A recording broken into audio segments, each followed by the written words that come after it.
Hey, it's Matt Moscona. You found it. It's AFR LSU, your home for daily content on your favorite team, Fighting Tigers of LSU.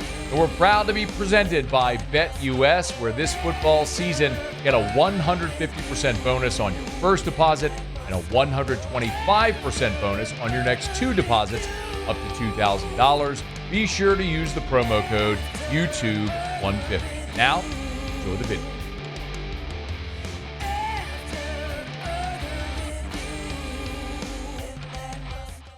Of course, LSU over the past two games have struggled mightily defending running quarterbacks. A big part of that has been issues with the secondary, run fits, and tackling in space. Few better to ask about that than Brandon Taylor, former LSU safety, part of that 2011 team, and, of course, member of the LSU Sports Radio Network. BT, what up, man? Thanks for the time. What's going on, Matt? Anytime, man. Anytime. No, we appreciate it. Hey, let me start with a big-picture question. When you're looking at a running quarterback, how much of that defensively is on the secondary, is on the safeties? A lot of it is dependent on them, but in this case, you had a running quarterback that was struggling with the pass, who was known for throwing the ball away. So it kind of tunnels it in. If I can see if it's a good running quarterback that wasn't struggling in the pass game, but he's been struggling in the passing game for the past couple of weeks of throwing the ball away and giving away to the defense. So shame on everybody. Okay, shame on everybody. Elaborate a little bit more on that. Because as a DB, as a safety, if you got a running quarterback that's struggling in the passing game, his percentages as far as pass completion and everything, you can cheat it a little bit as far as coverage as a safety. You can play a little bit more flat-footed and can focus on the run a little bit more. But if you're just bailing out as a safety, thinking that it's pass, you're limiting your space. You're giving him more space than he should have as a running quarterback. Brian Kelly said on Monday that there's really only two ways to defend a running quarterback. Now, he didn't elaborate, but effectively saying we're not reinventing the wheel. So, Brandon, what do you see is going so wrong to where they just haven't been able to do this against Milroe and Reed?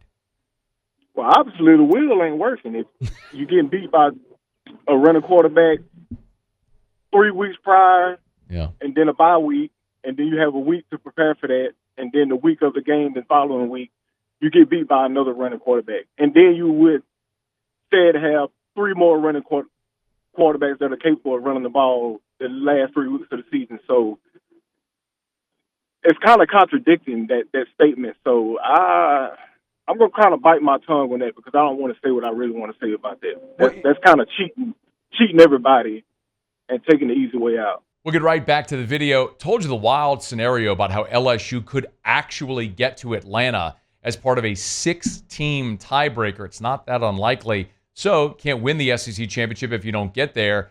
LSU's got some pretty good odds. You want to bet on it with me? You can do so at BetUS. Remember, use the promo code YouTube150 and you get a 150% bonus on your first deposit, 125% bonus on your next two deposits, up to $2,000. Let's check out LSU's odds to win the SEC. It's easy. Go to football. We'll hit the drop down, and we're going to select college football. Then at the top of the college football page, you'll see NCAA conferences right there. So it's this easy. We're going to scroll. We're going to find the SEC. There it is.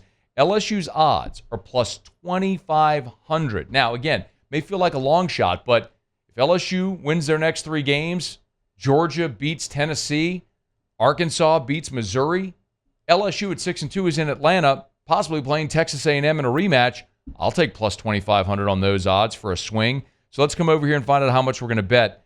Look, we'll take a shot. $25 to win $625. That's why I love those odds. I'll take that shot. Place my bet. We'll confirm it right there. And just like that, we're locked in with LSU plus 2,500 to win the SEC. You can join me over at BetUS. Remember, use the promo code YouTube150 and get a 150% bonus on your first deposit and a 125% bonus on your next two deposits up to $2,000. Go Tigers and enjoy the rest of the video.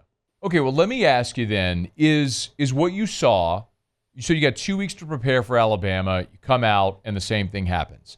Is that scheme? Is that personnel deficiencies? That scheme, personnel deficient, and a little bit of too much pride, because what happened the year before when we played against Miro? Did he not run the ball on us last year? Yeah. Okay, then. So you had a full year to prepare for it. You had film from last year. You had film from these previous games. All he has is a deep ball and his legs, to be honest. And you can't prepare for that. And so it's South Carolina. Well, I can't say that South Carolina defense is damn good. They just got some. They got some dogs over there. But why is the gap that big between an LSU defense that's notorious, that put the fear of God in people years ago, drastically fall off that bad and can't even bridge that gap between us, a Texas A&M, us, a Vanderbilt, us, a South Carolina? It's kind of back when I was in school, when we had that gap of quarterback compared to our quarterback, and the development of them compared to other schools when we was the number one team in the nation. Brandon Taylor's our guest. Do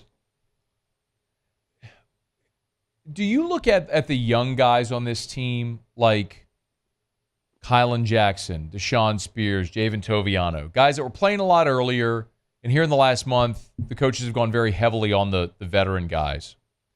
Do you feel like those young guys are ready or in a position to be able to help?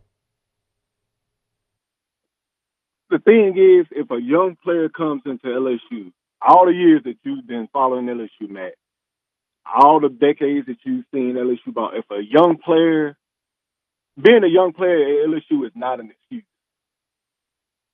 And it's never been. And it should never be, those words should never be spoken. He's a young guy. I done seen plenty of young guys come out and outplay guys that have been there 4 or 5 years that were 5 stars. I witnessed 2 young guys, one, Tyrann Matthews, no stars. Morris Claiborne, 2 stars. Leave there as All-American. And one of them went to New York for the Heisman Trophy. It's not an excuse. Are we preparing them? Look, everybody got to take accountability in this. If the older guys are not prepared,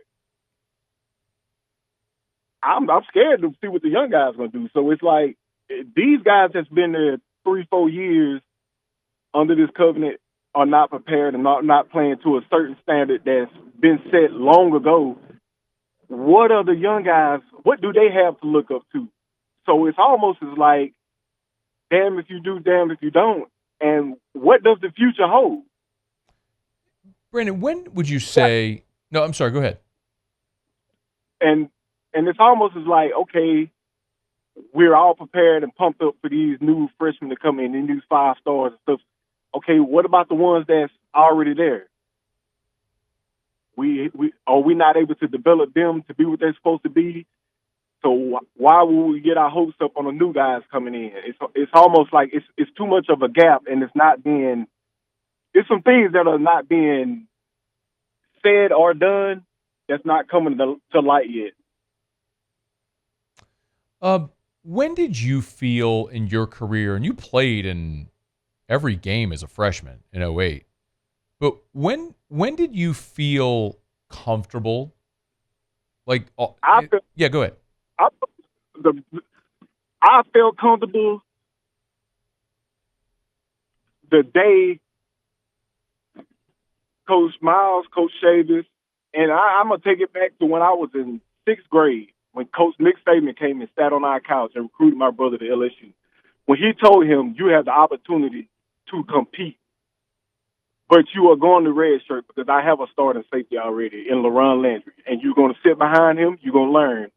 But when he's gone, you're going to have the opportunity to compete for a playing time and or a starting position. And that's the same words that were uttered to me the day I stepped foot on campus. So in my mind is, okay, I got to earn my keep. So the day I strapped my helmet on in spring ball, I was locked in and I was ready.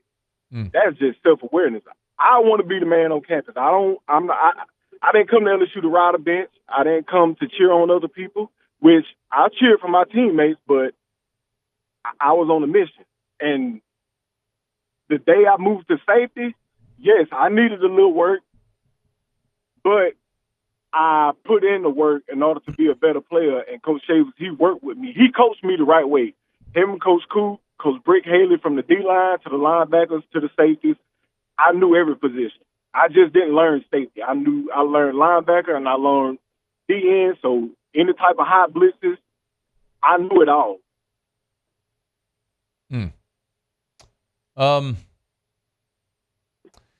Do you think so?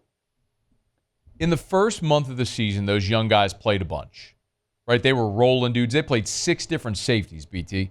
And then they went into that first bye, came out of it for the Ole Miss game, and you could go look at the snap counts. They have just very clearly said we're sticking with the vets. And so they played Major Burns and Sage Ryan and Jordan Gilbert and all the veteran guys. Over that month, how much better can the young guys get in practice? Like, because eventually do you get to a point where you say, all right, we're playing the veteran guys because they've got the experience, even though the younger guy may be more physically gifted, but we know the veteran guy knows where he's supposed to be. Like, he knows his assignment. So, but at what point do you just get to it and you say, BT, like, screw it. You just got to play the young guys. You got to play the guys with the higher ceiling, athletically. And that sounds like a cop-out of, we got to dumb the defensive playbook down because the guys don't know what to do. That sounds like last year to me, don't it, not, man? Yeah. Okay, so now we're singing a different tune, but putting a different twist on it to, we're just going to play the older guys. No, teach them. Let them know they got to know where they're supposed to be. You got to beat it in their head. You got to coach, and this is part of your job. A coach is a teacher. They're going to learn where they're supposed to be. If it's by fault, error, anything. But defensive ball is all about instincts. I've seen a lot of guys that knew where they were supposed to be, and when they got there, they whooped on tackle. So, damn if you do, damn if you don't, again. So I'm going to put a guy out there that knows where he's supposed to be, but when he gets to the point of where he's supposed to make a play, his eyes are closed, or he's just not in tune or engaged, or he just doesn't want to make the play, or he's scared. And do you think over the next? I want a young guy that's hungry. He may blow a few plays, which the veteran's been blowing plays too. So that is not an excuse. If he can run, if he gonna give me 110% and go where he's supposed to be and cause and wreak havoc when he get there to put damage on somebody, son, I can teach you. I can teach you the playbook. I can't teach you to have heart. Man, it's always enlightening when we get to talk. I'm up against a break. I got to run. Appreciate you as always, BT. Thanks for the time, man. Most definitely, Matt. You have to go.